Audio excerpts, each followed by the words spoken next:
So in this video we will learn about struct and union. So at first what we know about is an array. So array is a data type which contain elements of the same type in a continuous sequence manner. So basically if I talk about, let's say this n has value 10 and this n is the size of this array. So basically this array will contain 10 elements of integer data type. The restriction is that this array should have values of this same data type. So in general if I talk about an array, so basically this array will have some data type and name followed by the size. So basically this array named name will contain sj elements of this data type. So basically if we want like this data structure or this array to store elements of different type, let's say first one is an integer, second one is a double, and third one is a name of some person, or following by let's say 20 size. So this this type of scenario can't be tackled in this array fashion. So basically what we need now is called a struct. So in struct we have freedom to store data types of different values. So the syntax of the struct is, we start with the keyword struct followed by its name. Let's say I have a struct for the student. So basically student will have some id number and his age, then his or her name at most of 10 characters, then his address, let's say ADR, followed by 20 characters, and at the end of this pair of this curly braces we give a semicolon. So this forms the struct name student. This student contained this many data fields. So this was the definition and syntax for the struct. So in the similar manner we have another struct.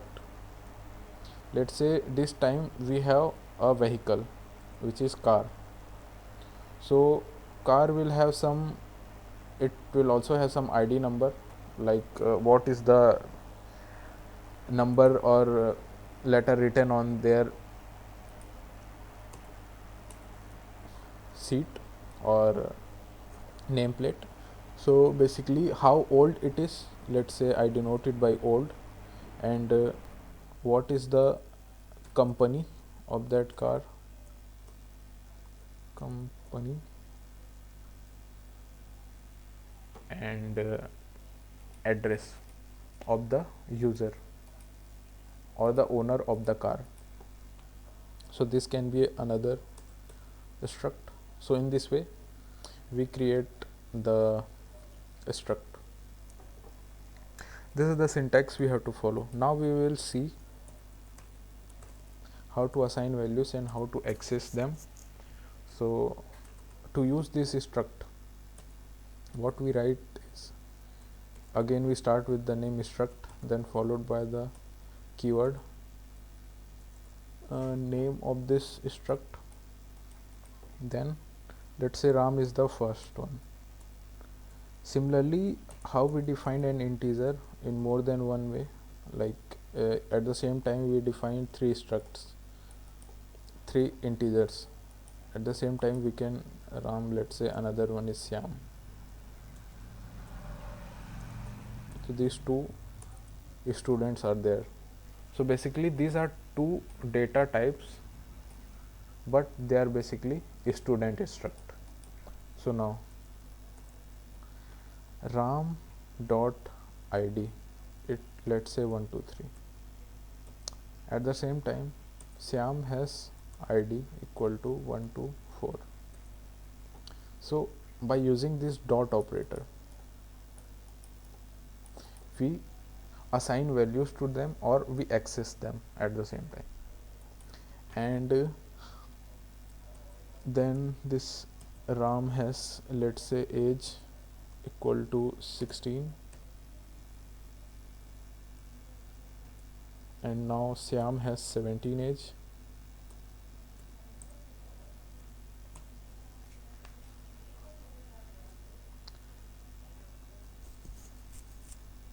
Now what we can do, we can print something like enter the name of first student. We can scan it from the user using %s and followed by ram.name. It will get stored in the name of the RAM. Then what we can do, enter the address of the first student, then it will store in the ATR. Similarly we can do for the second.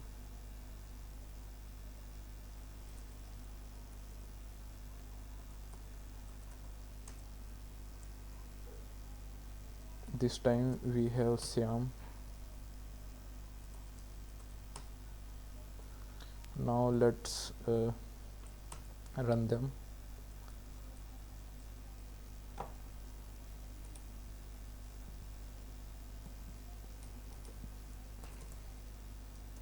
I have to go to the directory.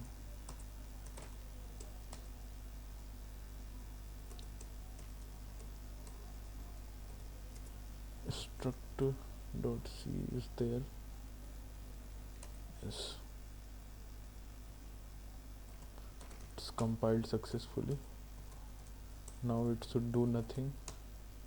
Enter name of first student.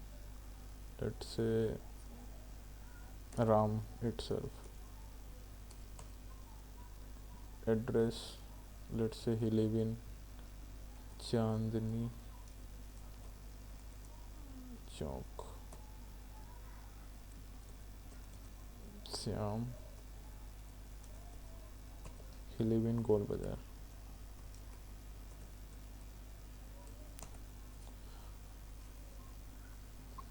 So this way we define a struct. Again, if you talk about accessing them, this was all about how to assign values to them. Again, if we want to access them, then we directly use this dot operator followed by which data field we want to access. Let's say here I want to store RAM's ID here. Instead of this RAM, what we can do, std1. So this is std1 which has ID number this, and his std1 name will be RAM, which is entered by the user.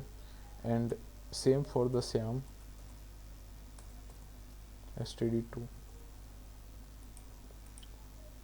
So this in this way it's a little bit clear than the previous one. Basically I just give them name RAM and Syam, so that was little bit confusing. Like if it's if it already having the name RAM and Syam, then what's the point of giving it same name in the terminal window? So now we can treat it as we have two students and we don't know their name, ID numbers, and we fill them in this manner. So this was all about struct accessing the values. At the again I am repeating. So this way we create the struct keyword, then name of the struct, followed by inside the data fields of the struct, and after that whenever we are defining the struct we use this kind of thing, and then we assign values one by one using this dot operator. For example, I want to assign ID to one of the students, so use dot ID. I want to assign age to this std1, I use dot age. and I want to access, let's say I want to print the name of first student, I use dot name. Now let's consider some different scenario. At the same time, similarly we have like integer array of 10 elements. In the similar manner, what we can have students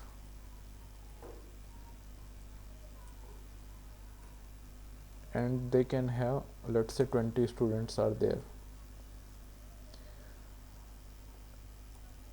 In the similar manner, this array has 10 integer elements, so this array will have 10 student structs.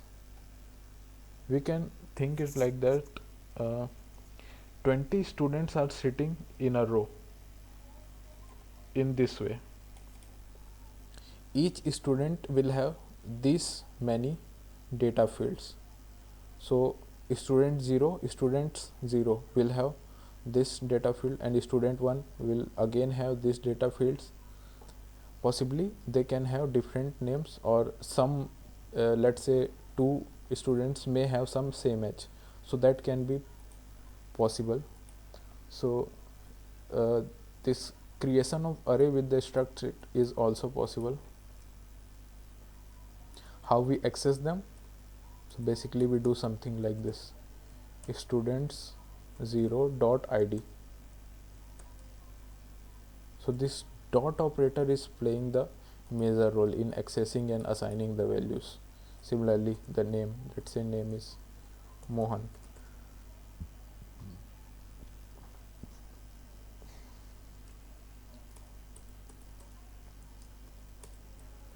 So I think this is it for the struct one. Now we will move to the union part.